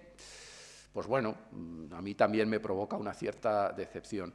Luego, en cuanto al tema que decía del trabajo personal, hombre, yo tengo la suerte de conocer a bastantes, algunos parlamentarios europeos o que han trabajado mucho en el Parlamento Europeo, y realmente, hombre, como en todo, como en todas partes, hay gente que trabaja y gente que trabaja menos o se limita a estar allí, a participar en las sesiones y poco más. Pero el trabajo en el Parlamento Europeo bueno, también. Hombre, es verdad que en el Parlamento hay interpretación, pero sí, lógicamente, para poder entrar en contacto con tus colegas de otros estados y negociar en petit comité, negociar, pues hombre, tienes que saber desenvolverte un poco, ¿no? Porque si no es muy difícil. Una cosa son las sesiones plenarias o las sesiones de las comisiones en las que hay siempre intérpretes, y además se supone que como son nuestros representantes tienen derecho a utilizar nuestra lengua para que también esté representada en las instituciones europeas, pero en la negociación, en el contacto directo, en el día a día, por supuesto, hay que poder moverse en esos términos. Pero el trabajo en el Parlamento Europeo a veces se piensa que, efectivamente, que cobran mucho, que trabajan poco, que, bueno, es cierto que cobran más que los parlamentarios nacionales, bastante más, pero también, aunque les suene raro, los parlamentarios españoles tienen unos sueldos muy modestos comparados con los de otros Estados miembros de nuestro entorno. Entonces, en el Parlamento Europeo es verdad que cobran más, pero también el trabajo es un trabajo intenso y significa, si quieres venir a casa, cogerte el avión todos los domingos por la noche o todos los lunes a las 8 de la mañana para marcharte a Bruselas, y eso la primera vez, las 2 primeras veces, pues bueno, está bien, pero luego ya uno se cansa de eso y es un desacarreo importante, es decir, hay que tener también una cierta convicción. Pero desde luego, en la primera cuestión que ha señalado, completamente de acuerdo con usted, me parece, y mi sentimiento es el mismo.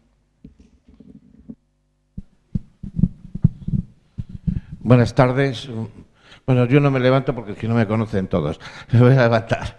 Vamos a ver, yo pienso que nosotros no estamos bien representados con respecto a Europa, porque al ser listas cerradas no representamos lo que queremos en Europa. Porque yo tengo que votar a lo que me mandan votar, no a lo que yo quisiera votar. No al partido, a la persona. Entonces, estamos en inferioridad de condiciones con respecto a los demás países, a ser listas cerradas. Se puede ver desde ese punto de vista. No es que en todos los demás estados haya un sistema de listas abiertas. Lo que ocurre es que aquí es esto, es decir, digamos que se respetan las peculiaridades de cada Estado miembro. Entonces, cada Estado miembro decide aplicar las normas que habitualmente utiliza para las elecciones. Aquí en España, salvo en el caso del Senado, en el que sí podemos hacer una pequeña elección, pero las listas son listas cerradas, y es verdad que en general pues yo creo que generan insatisfacción en la gente, porque hay veces que a lo mejor tienes una lista de un partido político con 6, 7, 8 candidatos o candidatas, y a ti te apetecería más que el que figura en el puesto sexto fuera la persona elegida, y no porque el partido haya dicho que no, el primero es fulanito o menganita.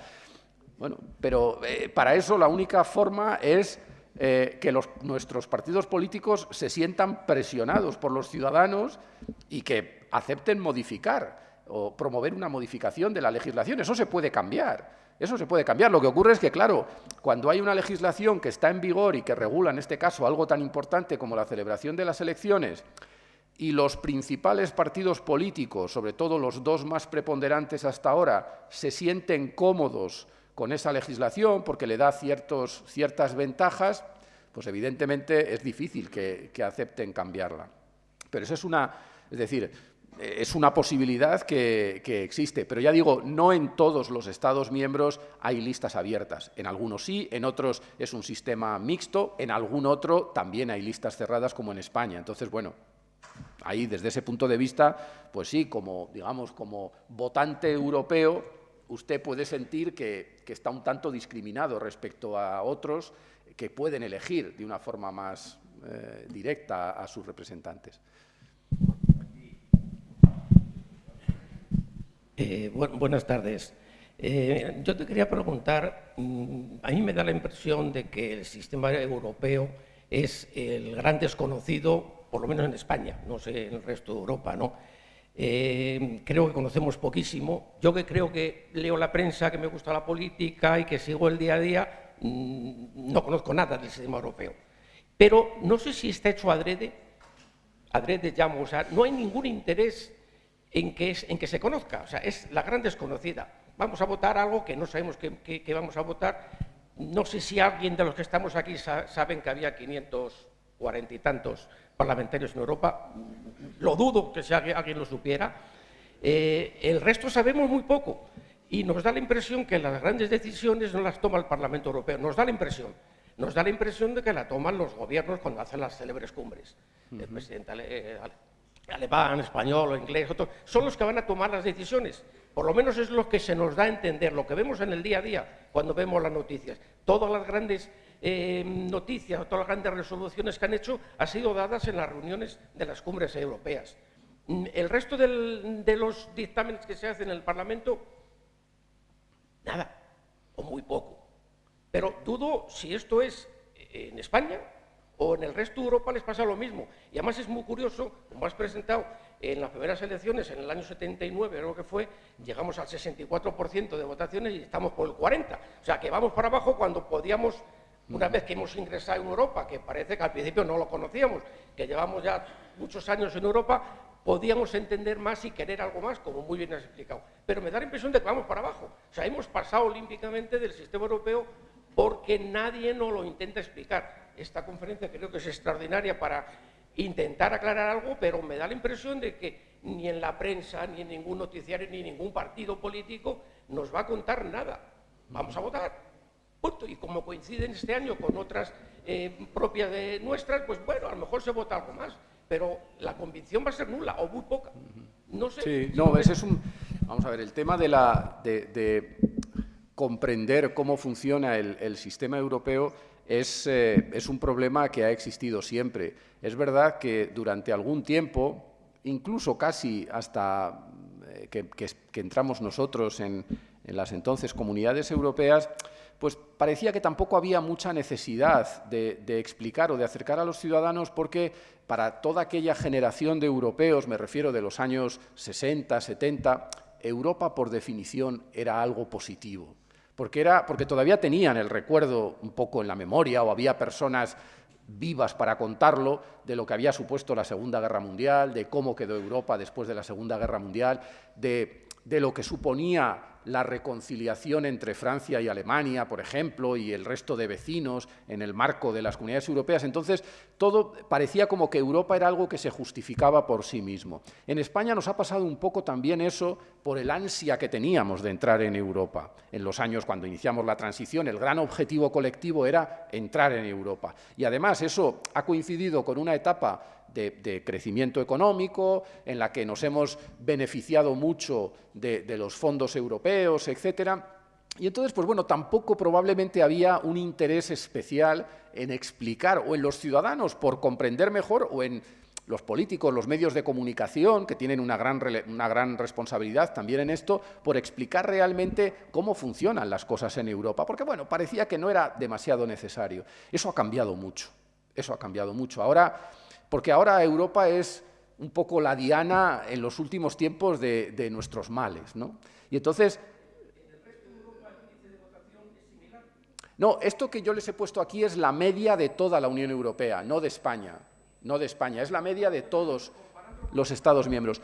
No, en España hasta ahora nuestro índice de participación suele estar por encima de la media. O sea, no recuerdo de memoria cuál fue en las últimas, pero suele estar por encima de la media. Hay Estados miembros en los que, a lo mejor, en elecciones al Parlamento Europeo, si se celebran aisladamente, vota un 25% de la población. Pero esto que dices es importante porque en los últimos 15, 20 años, quizá 25 años, lo que pasa es que a veces no nos llega, pero hay un interés enorme en las instituciones europeas, sobre todo en la Comisión, en intentar llegar más a los ciudadanos, que el mensaje les llegue y que de ahí la existencia, por ejemplo, aunque es verdad que a lo mejor tampoco se conoce mucho, ¿no?, de toda esta red de centros como el que tenemos aquí en Salamanca, cuya misión es intentar hacer más comprensible el funcionamiento de la Unión Europea. Entonces, desde ese punto de vista, pues sí, sigue habiendo un problema que además en los últimos años se ha complicado más, porque ahora tenemos en general los ciudadanos casi una desconfianza visceral frente a lo político, frente a las instituciones políticas, sean europeas, nacionales, autonómicas, lo vemos como con recelo, ¿no? Y entonces, pues bueno, eso, claro, a los que están más lejos, pues les afecta más todavía. Y luego, respecto a lo que decía en la toma de decisiones, claro, hay que distinguir entre lo que son grandes decisiones políticas, en las que efectivamente, si me permiten la expresión, los que siguen cortando el bacalao son los gobiernos de los Estados miembros, representados en el Consejo Europeo y en el Consejo, pero luego tenemos todo el ámbito, que es enorme, de la legislación europea, es decir, todas esas normas que nos afectan en todo, desde la política agraria y la regulación de la política agraria, hasta el tema del roaming, hasta la legislación sobre protección a los consumidores que hemos visto con el tema de las hipotecas en España, la no discriminación por razón en el ámbito laboral, etcétera. Y ahí hay una abundantísima legislación europea, y ahí el Parlamento Europeo está en pie de igualdad con el Consejo, es decir, las leyes, digamos, europeas se adoptan en un diálogo entre el Consejo y el Parlamento, y si el Parlamento dice que no, pues los gobiernos de los Estados miembros no pueden sacar adelante sus propuestas. Entonces, es cierto que a veces lo que trasciende más son, digamos, estas grandes decisiones políticas, ¿qué hacemos con el Brexit? ¿Le damos un plazo más o no?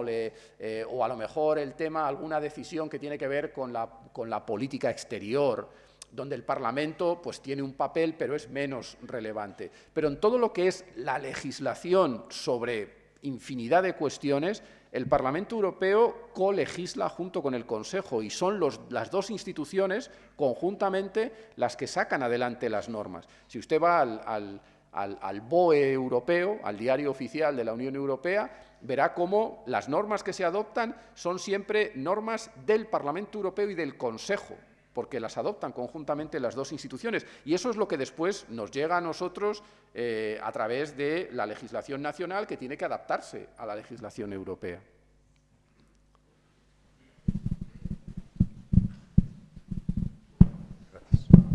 Buenas tardes. Yo quiero hacerle dos preguntas.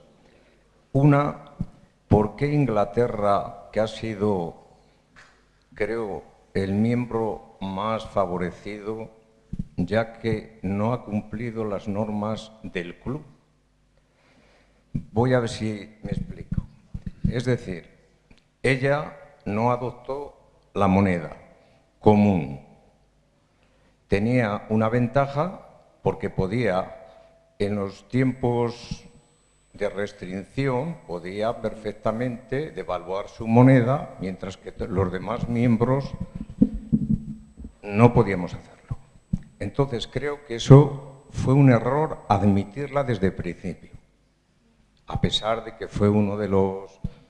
fue un error. Después, ella dependía o podía tener un intercambio con los Estados Unidos favorable en función de que tenían el mismo idioma, etcétera, y compartían ciertas cosas. Ese es el primer error que creo que se cometió en el momento de la fundación, de los primeros miembros que la constituyeron. El segundo error, porque usted ha hablado de las bonanzas, pero yo hablo de los errores, ha sido el admitir tantos miembros que no estaban preparados. No sé si comparte esa idea. Ha habido muchos países que no estaban preparados, que no pasaron prácticamente el examen, y se les ha integrado dentro de la Comunidad Económica Europea. Y eso ha acarreado muchas dificultades. Es cierto que España se ha beneficiado, y el nombre grande, sobre todo en una serie de... Tal vez estábamos muy retrasados en infraestructuras, en el campo y en otros muchos historias o en otros muchos campos, porque creo que se ha recibido en torno a 2 billones de euros. Pero claro, esta situación que ha tenido Europa con la crisis, hemos tenido que pagar una serie de pueblos, especialmente los del sur, nos ha salido caro. Nos ha salido caro y porque no podíamos devaluar nuestra moneda. Y creo que también fue un error el hecho de estaba supervalorado el euro respecto a nuestra moneda. Lo que, en palabras castellanas y claras, lo que valía 100 pesetas se convirtieron en 166 y pico de pesetas. Entonces, eso es lo que yo, desde luego, he observado y creo que ha sido así. Sí, sí, habla de cuestiones, desde luego, muy importantes y muy relevantes, intentando ser lo más rápido posible. La cuestión sobre el Reino Unido. Efectivamente ahí ha habido un problema, pero es un problema que se remonta a mucho antes de que creásemos el euro, porque no sé si saben que el Reino Unido se incorporó a las entonces Comunidades Europeas en 1973. Cuando se crearon las Comunidades Europeas, el Reino Unido dijo, bueno, vamos a ver, como dicen ellos, estos del otro lado del canal, a ver esto que ponen en marcha, a ver cómo va, a ver si funciona, y luego ya si funciona ya veremos si nos incorporamos. Y por tanto no quisieron estar desde el principio, pero luego cuando vieron que funcionaba, quisieron incorporarse. De hecho, quisieron incorporarse mucho antes de lo que se les permitió incorporarse, porque durante algún tiempo ahí estuvo un señor en Francia que se llamaba el general de Gaulle y que no veía con buenos ojos a los británicos y vetó en varias ocasiones el que el Reino Unido entrase en las Comunidades Europeas. Pero ya cuando entraron, al año siguiente, hubo un primer referéndum sobre si debían permanecer o no. Es decir, para que vean hasta qué punto ha sido controvertida la relación de los británicos con la integración europea. Un referéndum en el que la permanencia ganó y, por lo tanto, se mantuvieron. Pero siempre han mantenido una actitud un tanto reticente a comprometerse demasiado con la integración europea. Por distintos motivos, por un poco la idiosincrasia propia del Reino Unido, esa idea del pasado imperial también, de sus relaciones privilegiadas. No olviden que la reina Isabel sigue siendo la jefa de Estado de un montón de países en el mundo, aunque sea meramente simbólico, de Australia, de Canadá. La reina Isabel es la jefa de Estado de Australia, de Canadá, de un montón de países. Es decir, son una serie de condicionamientos históricos que han hecho que siempre hayan tenido esa actitud y que siempre hayan buscado, cuando había avances en la integración, bueno, vamos a mantenernos al margen. Entonces, esa es una de las cuestiones que ahora se está manifestando en las negociaciones del Brexit, que el Reino Unido y sus políticos estaban acostumbrados a que cada vez que tenían que negociar en la Unión Europea, siempre terminaban consiguiendo alguna derogación, alguna excepción, porque, hombre, todos entendíamos, bueno, para que se sientan cómodos, para que no generen más problemas, y en su momento, como dice, pues se permitió, cuando se negoció en Maastricht la moneda única, que el Reino Unido, si quería, pudiera mantenerse al margen. Hay algún otro Estado miembro que también se mantiene al margen. Dinamarca, Suecia, somos 19 de los actuales 28 los que tenemos el euro como moneda. Pero el error que tienen ahora es que piensan que pueden seguir negociando así. Y claro, ahora ya la cosa es distinta, porque ahora han decidido que se van. Entonces, si han decidido que se van, nosotros defendemos nuestros intereses. Y, por ejemplo, eso cambia mucho en relación con España, por ejemplo, el tema de Gibraltar. Por eso están tan preocupados en Gibraltar. Porque no es lo mismo negociar con el Reino Unido sobre Gibraltar, siendo los dos Estados miembros de la Unión Europea, que negociar con el Reino Unido si el Reino Unido está fuera de la Unión Europea. Y a los gibraltareños les interesa mucho tener una relación muy intensa con el entorno más cercano de España, porque ahora los españoles tenemos detrás al resto de Estados miembros. Antes los demás Estados miembros decían, esta es una cuestión entre los españoles y los británicos, que intenten resolverla del mejor modo posible, nosotros no nos entrometemos. Pero es que ahora se trata de que frente a un tercer Estado, que va a serlo pronto en principio, pues tiene un problema con uno de los nuestros, con un Estado miembro de la Unión. Entonces, bueno, ahí hay muchas cuestiones que son interesantes. Yo matizaría un poco en relación con el tema comercial, pero el de la moneda efectivamente así ha sido y ciertamente el Reino Unido ha podido utilizar su política monetaria al margen de la política monetaria común durante la crisis, en la que evidentemente se han cometido errores y se cometieron errores en cuanto al diseño, porque en el diseño de la unión monetaria, esto se ha explicado mucho, pues pesaron en su momento más las cuestiones políticas del valor simbólico de la moneda, de lo que eso iba a suponer para el avance de la integración europea, de la importancia que tenía para el funcionamiento del mercado único europeo, y se dejaron un poco al margen ciertas cuestiones que la crisis, una crisis tan virulenta como la que hemos sufrido, pues han sacado a la luz y han puesto de manifiesto. Y que es un poco como si el traje que habíamos hecho, pues la crisis le ha saltado las costuras y hemos tenido que empezar a pensar cómo lo arreglábamos sobre la marcha. Y en un contexto en el que, efectivamente, pues ha habido una clara división entre los países del norte y los del sur. Y esto ha generado mucho descontento justificado entre muchos ciudadanos europeos que han percibido que la Unión Europea no les protegía suficientemente frente a la crisis. Evidentemente, esto es cierto, pero es que los instrumentos con los que contábamos no eran los más adecuados para poder reaccionar correctamente. Y después el tema, este es un tema que ha estado presente en el debate europeo, el segundo tema que planteaba durante todos estos años. Entraron demasiado rápido los países de Europa Central y Oriental. Es decir, es cierto que eso ha generado un impacto muy notable, pero ahí, como en todo, al final siempre se ponderaron no solo los elementos económicos, sino también los políticos. En el sentido políticos, en el sentido, digamos, noble del término, en el sentido de que Polonia, República Checa, Hungría, Eslovaquia, etcétera, habían estado durante décadas, digamos, bajo el control de la Unión Soviética. Cae el muro de Berlín y en estos países empiezan procesos de transición muy potentes hacia la democracia, hacia la economía libre de mercado, etcétera, y estos países miran a la Unión Europea como el faro hacia el que quieren avanzar, igual que nos pasó a nosotros en su momento, a los españoles.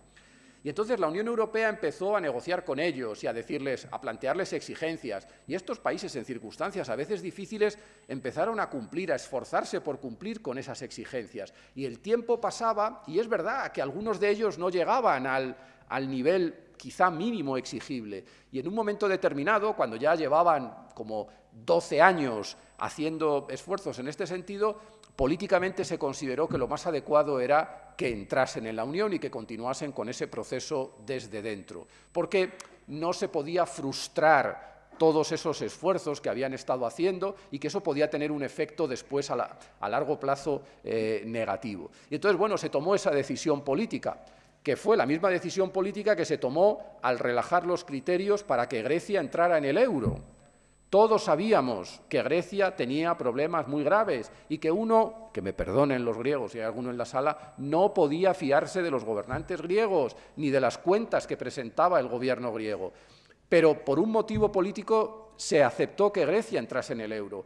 Y eso lo único que hizo es que cuando llegó la crisis, pues ellos sufriesen mucho más que otros Estados miembros que estaban en una situación bastante más razonable. Pero efectivamente, aquí en estas decisiones entran en juego muchos factores, pero este tema que ha planteado es uno de los temas que más quebraderos de cabeza y más debates ha generado en los últimos 10 años en la Unión Europea.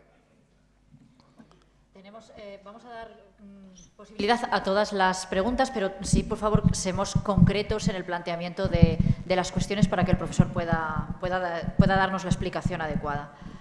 Sí, buenas tardes. Muy concreto. Nos llegan noticias a través de las redes sociales con mucha frecuencia de que el número de políticos en España, contando los parlamentos, el Parlamento, el Senado, los parlamentos autónomos, las diputaciones y los concejales de los ayuntamientos, aunque los diputados provinciales son concejales, que el número es muy importante, que es muy superior al resto de los países europeos. Y una segunda pregunta. Los comisarios, ¿quién decide la materia de que se ocupan cada uno en la comisión? Sí, hacemos todas y después contesto o hay una pregunta. Hay una pregunta más aquí, no sé si quieres hacerla al mismo tiempo. Vale. Y pues la enunciamos al mismo tiempo y así luego ya da respuesta para no seguir alargando. Buenas tardes, gracias por la ponencia. Y aprovecho como ciudadana europea para saludar a todos mis compañeros de Europa, Erasmus, de las universidades de Inglaterra, Francia, Suecia, Alemania, bueno, toda Europa, y a todos mis compañeros del Partido Popular Europeo. Por ejemplo, Camille Eurlings, eurodiputado, ministro de Fomento de Holanda y todos los demás parlamentarios de la Unión Europea. Muchísimos. En fin, en breve, lo que quería era presentar, porque lo que hemos escuchado o charlado esta tarde es desde el punto de vista de elegir, pero a mí mi experiencia es el de no haber podido ser elegida, porque gracias a que me hicieron la cama y me robaron en el Círculo Polar Norte, donde era residente con mi familia sueca en la ciudad de Mariestad, al hacerme la cama, al quitarme mi casa, mi hogar, mi empresa, mi bosque, mi lago, en 2009-2010, el hecho de dejar de ser residente en Suecia automáticamente dejaba de poder ser elegida alcaldesa para la ciudad de Mariestad, Suecia, como ciudadana europea, como residente europea y como sueca, con familia sueca o hispano-sueca o española residente en Estocolmo y con mi propia casa, mi propia empresa y mi propio colegio en la ciudad de Mariestad. Eso es desde el punto de vista de haber sido elegida. Y eso fue en 2009. Y desde el otro punto de vista también de ser elegida, no de elegir, breve, la Unión Europea eligió en 2009 a la baronesa Ashton. Muy corta. ¿Desde qué punto o cómo cree usted que puede interesar al gobierno al Estado español y al jefe de gobierno Zapatero que en 2009 la que tuviera la cartera de Exteriores de la Unión Europea fuera una socialista británica llamada baronesa Ashton y que no fuera una ciudadana política española, una ciudadana política europea, una ciudadana política salmantina llamada María Verónica González Julián?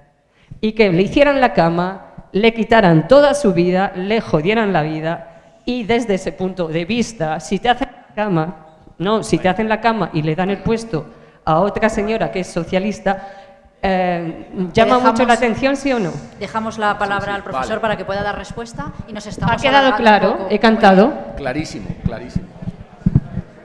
Bueno,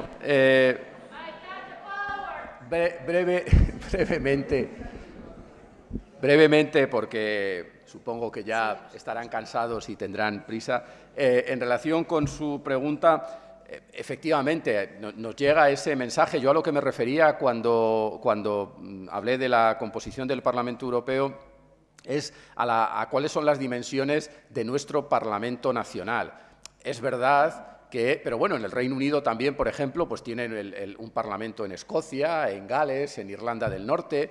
Es decir, hombre, quizá aquí en España a lo mejor la única diferencia podría ser a lo mejor por el tema de las diputaciones provinciales, etcétera, ¿no? Que hay como demasiados cargos políticos desde ese punto de vista, pero desde luego, por lo que se refiere a las dimensiones del Parlamento nacional, no podemos considerar que es excesivo, ni mucho menos, ¿no?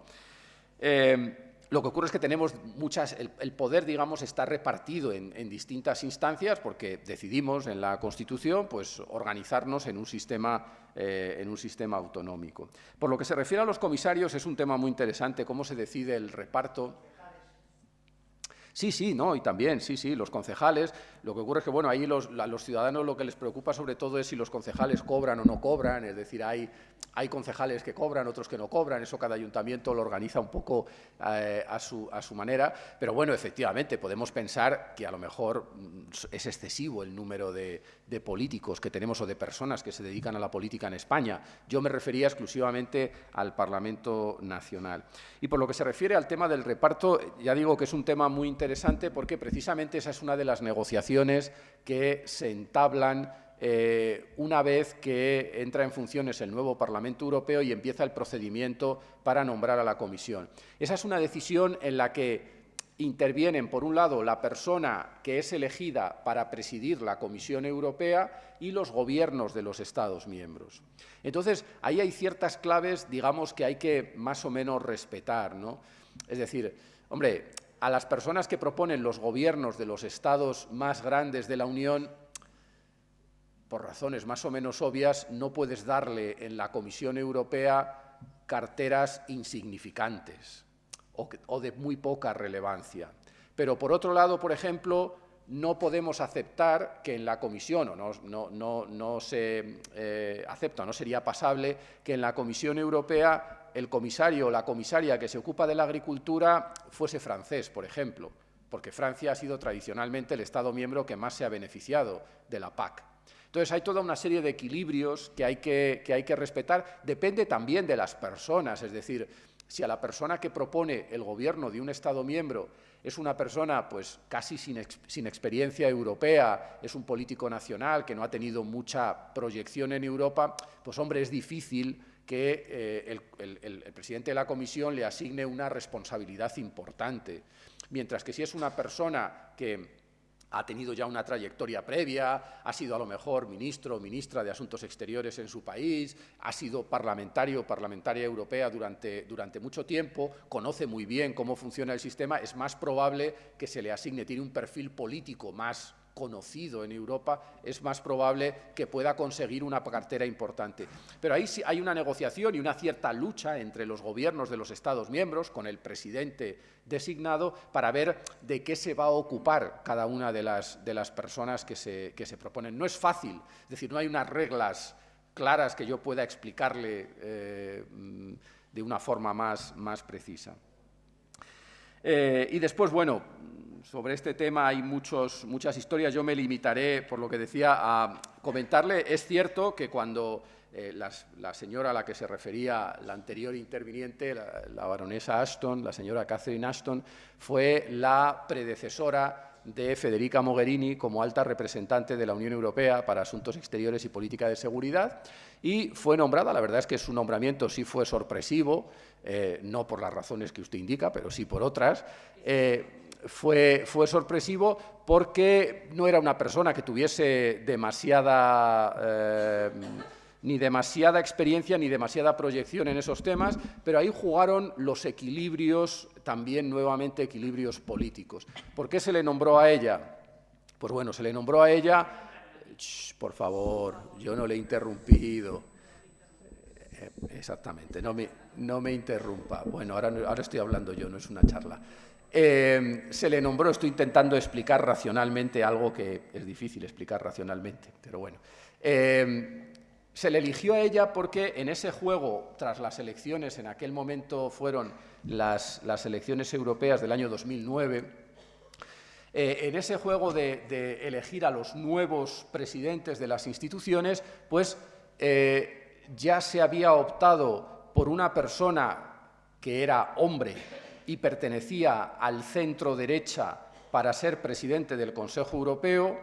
La persona que se iba a proponer para presidir la Comisión Europea, el anterior primer ministro portugués, Durão Barroso, también era hombre y también procedía del centro-derecha, y entonces sería intolerable que este tercer cargo importante no se le encomendase a una mujer. Y por el juego político tenía que ser una mujer de centro-izquierda, porque no podía ser que los tres cargos más relevantes estuviesen en manos de personas de la misma familia política. Y entonces, bueno, ahí el Reino Unido jugó, en aquel momento era Tony Blair, al final de su mandato, jugó bastante bien sus cartas y consiguió que la señora Ashton fuese elegida para el puesto. También he de decir que, quizá interesadamente por parte de algunos Estados miembros, que veían en ese nuevo puesto de lo que podemos llamar ministra de Asuntos Exteriores de la Unión Europea, lo veían con cierto recelo y no pusieron muchas objeciones para que una persona con poca experiencia o sin demasiada proyección pública se ocupase del cargo. Algunos pensaban que así, pues bueno, quedaría como un poco más diluido el poder que se le asignaba a ese cargo. En fin, fueron muchas circunstancias, pero yo creo que con esto pues más o menos se ilustra. Bueno, agradecemos la conferencia, la brillante conferencia del profesor Norberto.